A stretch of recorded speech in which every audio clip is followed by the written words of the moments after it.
Now, this isn't your typical how to succeed spiel. We're diving headfirst into the what not to do territory. Because let's face it, sometimes the best lessons come from the ones where we've made the most mistakes. And I'm the first to admit, I've made a heck of a lot of them, every single one of these. So let's dive in, and I will share with you the 6 fastest ways to fail as a real estate agent so that you can be sure to avoid them. Stick around, because by the end of this video, you'll be armed with insights that could save you from a career catastrophe and instead fast track your journey to real estate success. Hey, I'm Shawn Bell, and I'm a social media coach for the Wolfpack at eXp Realty. And I'm also the creator of the Realtor's Blueprint, which helps realtors to generate nonstop leads with Facebook ads. All right, so number 1 is not having a schedule. I was very guilty of this as well. I was like, well, I'll go to the office, fly by the seat of my pants, I'll kind of get there, then I'll figure out what I'm gonna do. I might do some research a bit. And then my days were kind of just flying by and nothing was really happening. I didn't have a schedule of I was gonna do this, I was gonna do that, and gonna do that. It was just nothing was really going on. And therefore it was tough for me to plan anything. When you have that schedule, then you start to have a better understanding. Okay, I'm going to do this many calls in the morning, and then I'm going to send this many emails. And then after that, I'm going to do some social media content.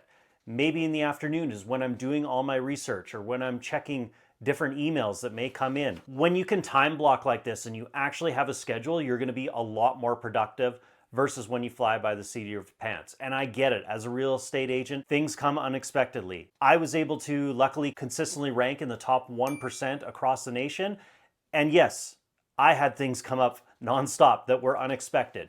Yet I still had those times that I was time blocking. So if I had somebody that needed to schedule something, and if I had a time blocked off, that was as good as being on my calendar. Therefore, it kept me consistent with my schedule. I knew it had to get done that day, and therefore I was not leaving until it was done. And when I didn't have that schedule, I got distracted, I got pulled different directions, and then it just became a mess in my day and nothing ever really productive did get done. Number 2, not having a plan of how many sales you want to be making or any goals at all. You need to be goal planning so that you need to know where you're trying to go.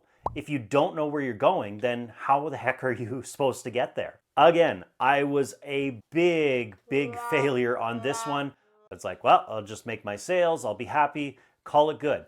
But I found out when I started to actually plan this out and be like, okay, I want to make this many sales, then I started to think, well, how the heck am I going to get there? If I want to make this many sales a month, how many calls do I need to make? How many people do I need to reach out to? What do I need to be doing on my social media? Basically, what I had to do every single day in order to get those sales. And if I didn't have that goal in my mind, then it was like, well, I'll kind of get to it the next day. You know, it didn't work out today, I'll do it another time. No, once I had that goal set, I knew, and it was staring me in the face. It was like, okay, I need to do this today. I need to make it happen. Otherwise, I'm not going to make that goal. And therefore, it helped me to want to do more and put in more time and effort. Number 3, not taking social media seriously. I found out for myself when I started taking social media seriously, my growth just skyrocketed because now more people were seeing me. I was in front of more people and I was providing value and teaching people about things they never did know before. And also at the same time, they were getting to know about me. In this day and age, it's a very noisy world. A lot of people are on social media. And I'm afraid to say, if you do not have social media in your plan for the near future, you're going to have a very tough time because a lot of people are looking at social media. They're finding their real estate agent on social media.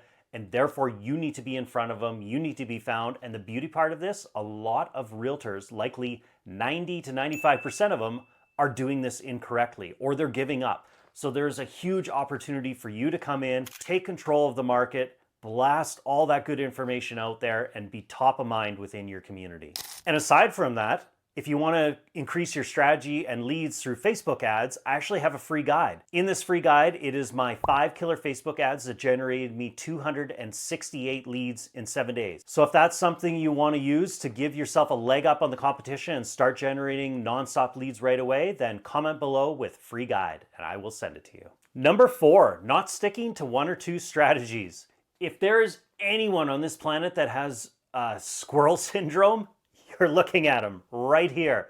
I would research something, I'd be like, yes, I'm gonna do this. And I would start doing it, I'd maybe get halfway through, and then through my research, I'd see another thing. I'd be like, oh, that's even better. And then I would start that and get partway through and then see another and be like, oh, that's even better there. Oh, squirrel, what's going on? And as you can see, I never got anything done because I had so many ideas in my head and I was trying so many different things and I was doing a partial job of all of them and not putting my full attention into anyone, and therefore it all fell apart. Anytime I have had success, I've been consistent with 1 to 2 strategies. They don't always work right away, so you can't give up. You need to be consistent with them and you just keep doing them every single day. And eventually you'll see that business roll in and you will win. Number 5, not having a mentor to teach you.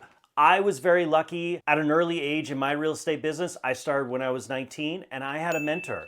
I was able to come and follow that mentor around and see how he talked to his customers, how he showed property, and basically just how to write up a deal or do anything else that was real estate involved. This was a great way for me to learn, interact, meet other people, and see what was happening behind the scenes. On top of that, it gave me the opportunity to get some more customers from him, generate some more business, and it just gave me the confidence going forward so that I knew what to do when those troubles came about or issues arose. If I didn't have that mentor and I was all by myself, I likely would have had to quit the real estate industry and go to do a job that I did not enjoy at all.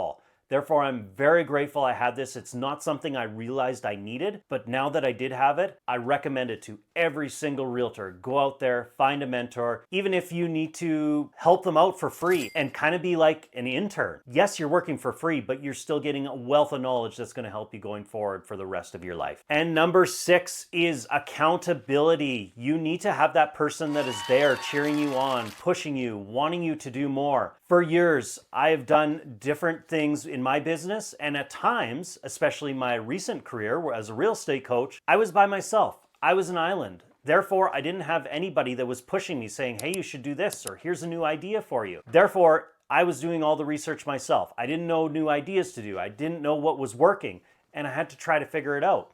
And then when I did have an idea, there was nobody to motivate me to want to do more or implement these ideas. Therefore, a day would come by and I might be lacking kind of confidence. I'd be like, oh, I'll get to it tomorrow.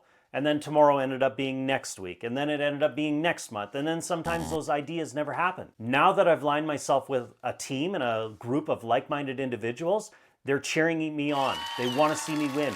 And now when I see them winning and doing good, guess what it does to me? It makes me want to work harder and do more so that I can see the success as well. Because if they're winning, heck yes, I can win too. Therefore, with that accountability, it pushes me and it makes me want to create more videos. It makes me want to do more social media content.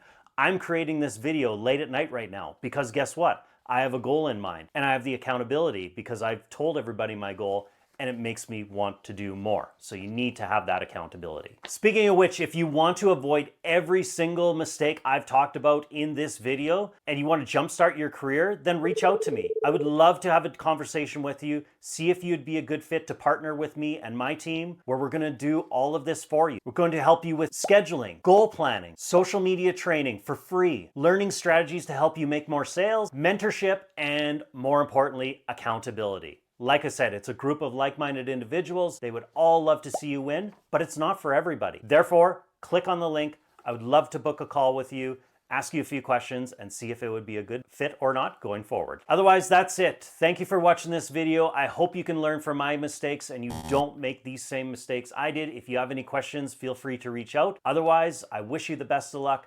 Take care and have a great day.